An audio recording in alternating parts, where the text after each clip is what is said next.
Of course, the final point of Calvinism, P, is perseverance of the saints, also known sometimes as preservation of the saints. Sometimes that is called once saved, always saved. I don't love that terminology, but I get it. And the question is, once you're saved, can you lose your salvation?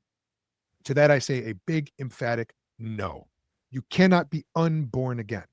Jesus said no one can snatch you out of his hand. Once you become a child of God, God gives you the Holy Spirit as a deposit, and that deposit is going to be cashed in on the last day. When Jesus returns or when you go to be with him, you will inherit the inheritance that God has for you as a co heir with Christ. So you cannot lose your salvation. Believe me, if you could lose your salvation, you would. And it's you instantly, okay? And not only that, but the Bible tells us about those who walk away from the faith. First John explains, or maybe it's Second John, explains that there were those who were among us who were with us, but then they left, and by leaving, they demonstrated that they were never really with us in the first place.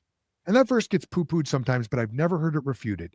The Bible is very clear that there are false professors. Hebrews 6 talks about it, the Apostle John talks about it, but what you never hear about is a sheep turning into a goat or a goat turning into a sheep.